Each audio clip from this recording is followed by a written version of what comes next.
तो चलिए भाई, सभी को गुड इवनिंग। तो कैसे हैं आप सभी लोग। तो बेटा, आज की क्लास में हम लोग बात करने वाले हैं जो बच्चे क्लास 11th में हैं और जिनका भी एग्जाम नहीं हुआ है, तो कौन से ऐसे टॉपिक हैं पूरी फिजिक्स से जो आपके लिए इम्पोर्टेंट है। तो हम लोग आराम से कुछ चैप्टर्स की बात करेंगे, ठीक है। इसी तरह हम लोग आपके क्लास 11th के जिन बच्चों के लिए एग्जाम अभी नहीं हुआ है, ये वीडियो स्पेशली उनके लिए है कि जिनका एग्जाम अभी है ना मार्च में होली के बाद स्टार्ट होना है, या तो अभी चल रहे हैं एग्जाम, फिजिक्स एग्जाम नहीं हुए हैं, ठीक है। तो आज हम लोग कुछ इंपॉर्टेंट टॉपिक की बात करने वाले हैं, ठीक। तो चलिए स्टार्ट करते हैं। जैसा कि आपको पता है कि आपका जो पहला चैप्टर था यूनिट एंड मेजरमेंट, आइए एक एक क्वेश्चन की बात करेंगे। जैसे आपका बेटा पहला क्वेश्चन था, है ना, आपका जो पहले जो चैप्टर था फिजिकल वर्ल्ड, है ना, फिजिकल वर्ल्ड से एग्जाम में बहुत ही कम क्वेश्चन बनते हैं। बहुत पूछ लिया कि बताइए, है ना, फिजिक्स कहाँ से लिया गया है ना, भौतिक विज्ञान किस शब्द से लिया गया है, ऐसा पूछ सकता है। भौतिक विज्ञान किस शब्द से है, ठीक है ना। आपको बताया था मैंने कि फ्यूसिस से लिया गया है, जिसका मतलब होता है बेटा नेचर, ठीक है। तो ये चीजें आपसे फिजिकल वर्ल्ड में बन सकती है, लेकिन एग्जाम में बहुत ही ना के बराबर क्वेश्चन आएंगे।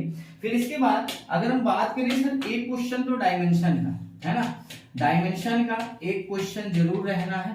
मैं कुछ इंपॉर्टेंट डायमेंशन आपको 8-10 बता दे रहा हूं। डायमेंशन से एक क्वेश्चन जरूर रहेगा। जैसे आपसे कैपिटल जी का पूछ लिया, कैपिटल जी का डायमेंशन इसको बोलते हैं प्यारे बच्चों यूनिवर्सल ग्रेविटेशनल कांस्टेंट। क्या कहते हैं? यूनिवर्सल ग्रेविटेशनल कांस्टेंट इसको कहते हैं, है ना। इसको हिंदी में बोला जाता है सार्वत्रिक गुरुत्वाकर्षण नियतांक, ठीक है। जैसे एक ही इंपॉर्टेंट डेरिवेशन है, काफी बार पूछा जाएगा। तो बताइए इसका जो डायमेंशन है वो क्या होता है। आपको सिंपल से पता है कि F बराबर होता है बेटा G m1 m2 upon r square. तो G मतलब हो जाएगा F into r square upon में m1 m2।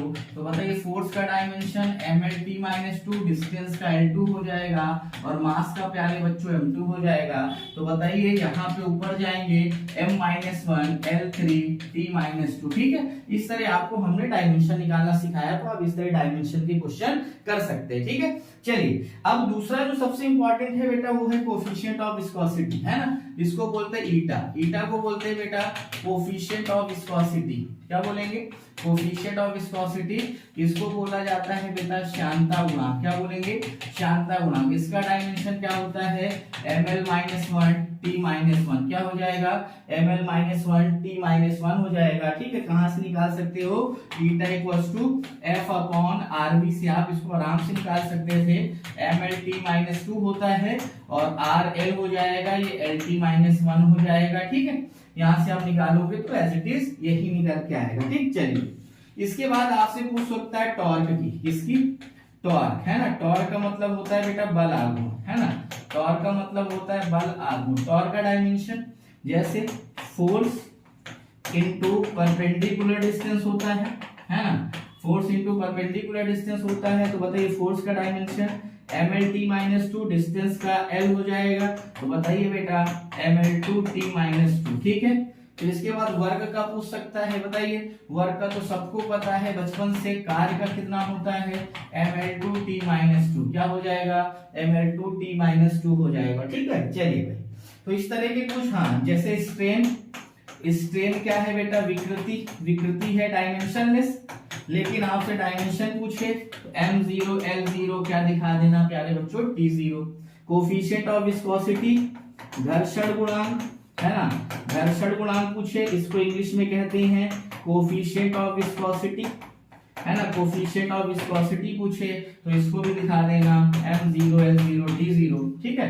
तो इस तरह के कुछ बेसिक्स, है ना, मैं आपको कुछ होमवर्क करने के लिए दे रहा हूं। आप इसको करने के बाद कमेंट सेक्शन में मेरे को मैसेज कर देंगे, ठीक है। जैसे मैंने बोला आपसे कि बेटा आप निकाल के दिखाओ थर्मल कंडक्टिविटी का, है ना, कोफिशिएंट ऑफ थर्मल कंडक्टिविटी, ठीक है। लिख लेंगे आप लोग homework, coefficient of thermal conductivity, इसको हिंदी में कहते हैं ऊष्मीय चालकता गुणांक। और सभी बच्चे का आंसर कमेंट में आना चाहिए, ठीक है, क्लास खत्म होने के बाद, ठीक है। क्लास खत्म होने वीडियो के, है ना, वीडियो में कमेंट सेक्शन में जाके आप सारे इसका आंसर करेंगे, ठीक है। फिर इसके बाद हो गया, है ना, प्लांक कांस्टेंट, प्लांक नियतांक इसको कहते हैं। मैं हिंदी इंग्लिश दोनों लेके चल रहा हूँ, जिससे आपको किसी भी मीडियम के बच्चे पढ़ रहे हैं तो इसको यहाँ पे दिक्कत ना आने पाए, ठीक है बेटा। चलिए तो ये हो जाएगा बेटा प्लैंक कांस्टेंट इसको कहते हैं। इसको क्या बोलते हैं बेटा, प्लैंक कांस्टेंट। ठीक है, चलिए अब आगे बात करेंगे।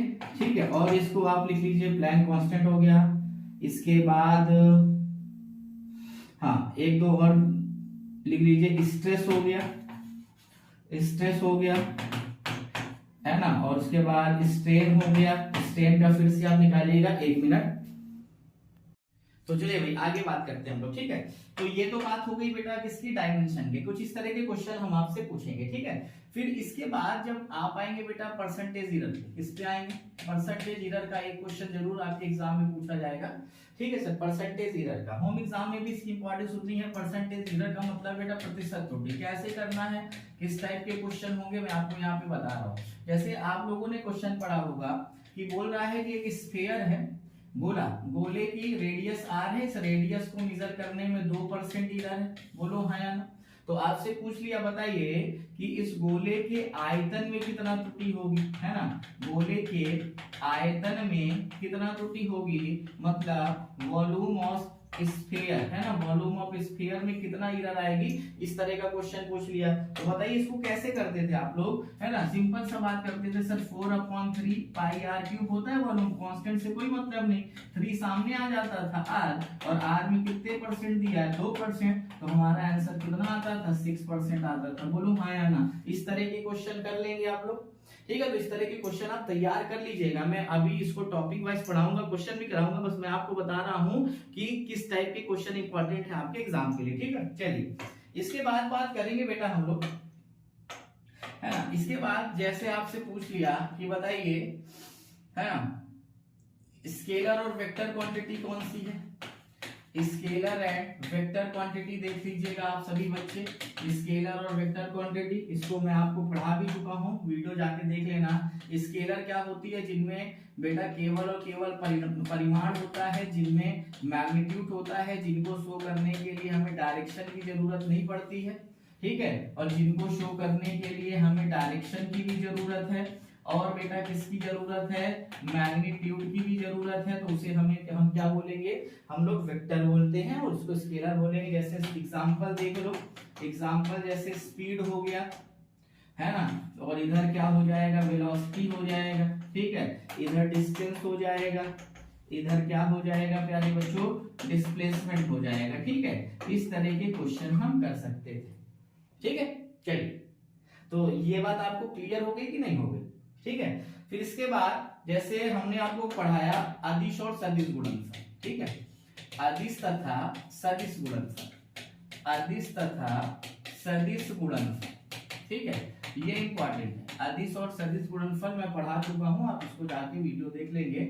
इसको बोलते हैं बेटा स्केलर एंड वेक्टर प्रोडक्ट, है ना, स्केलर एंड वेक्टर प्रोडक्ट। यहां से क्वेश्चन सर जरूर बनेगा, यहां से क्वेश्चन जरूर बनेगा स्केलर और वेक्टर प्रोडक्ट से। कैसे, जैसे हमने बोला, आपसे बोला एक वेक्टर ए बराबर दिया है 2i cap minus 3j cap plus pj cap, और वेक्टर बी बराबर दिया है i cap plus j cap plus k cap दिया है।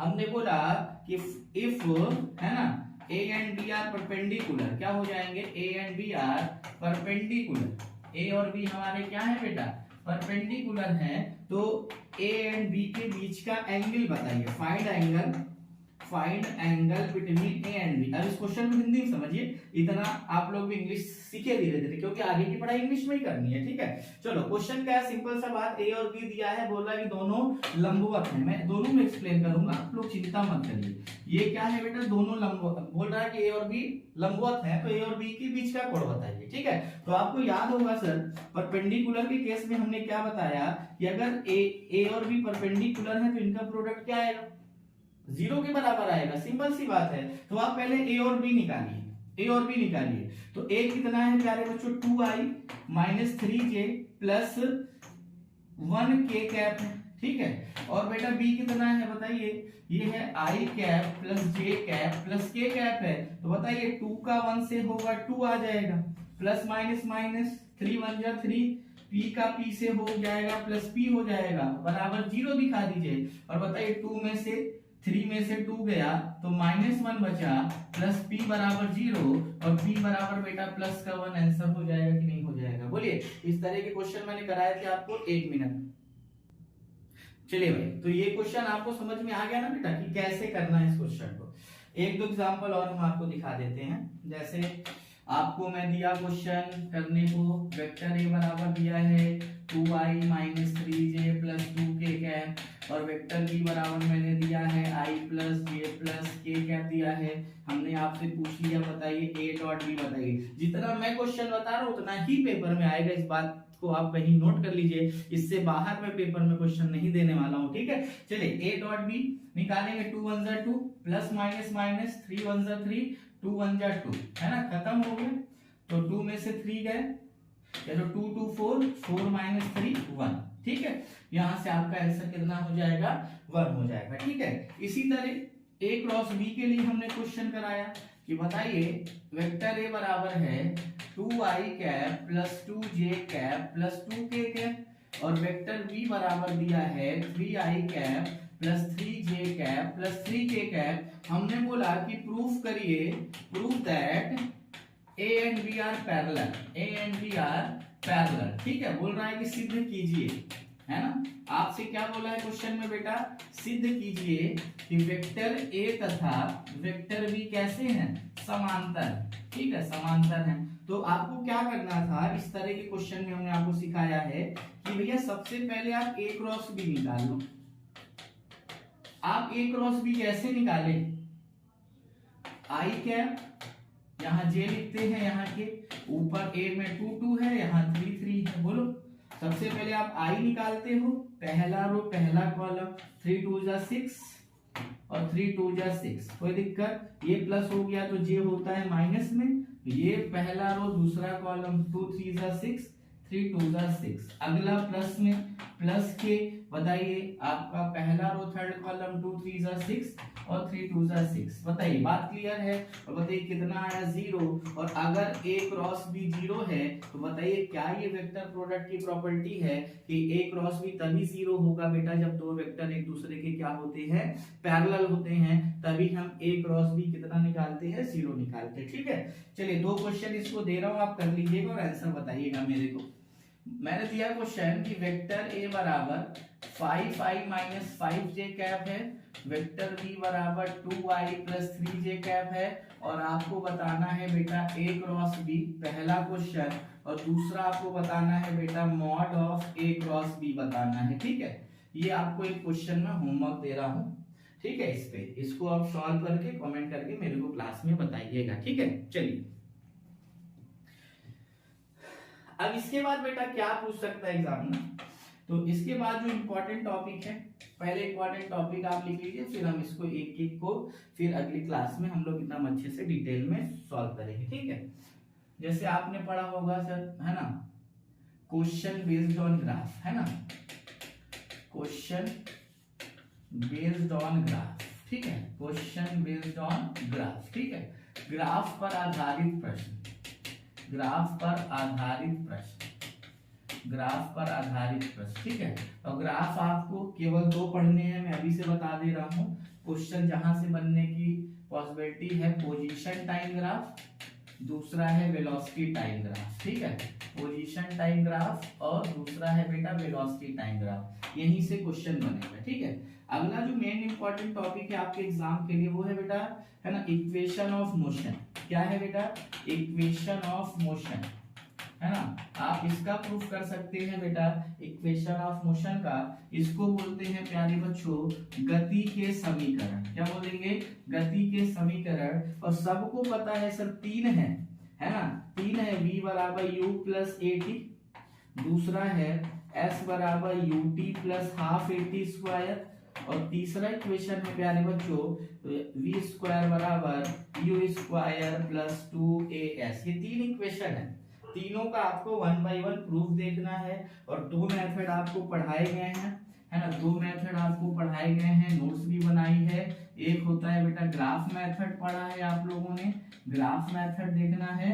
एक आपको पढ़ाया गया है बेटा कैलकुलस मेथड, ठीक है, आपको पढ़ाया गया है कैलकुलस मेथड, ठीक। आज आप ये टॉपिक नोट कर लीजिए, फिर अगली क्लास में मैं बेटा सारे टॉपिक वाइज टॉपिक सबके क्वेश्चन कराऊंगा, ऑब्जेक्टिव भी कराऊंगा, ठीक है। और उसके बाद आपके लिए जो जो बातें इंपॉर्टेंट है, जो आपके 11th के एग्जाम में पूछी जानी है अभी, वो सारी बातें मैं आपको यहाँ पे बताने वाला हूँ, ठीक है। चलिए भाई, ये बात क्लियर हो गई। फिर इसके बाद आपको ये क्वेश्चन तो करना है ना, आपको ये क्वेश्चन करना है, प्रूफ करिए कि path of projectile is parabolic, है ना। पाथ ऑफ प्रोजेक्टाइल कैसा होता है बेटा, पैराबोलिक होता है ना, पैराबोलिक। तो आपको सिद्ध करना है, क्वेश्चन ऐसे बनेगा, सिद्ध कीजिए प्रक्षेप का पथ परवलयाकार होता है ना। सिद्ध करना है प्रक्षेप का पथ कैसा होता है बेटा, परवलयाकार होता है, ठीक है।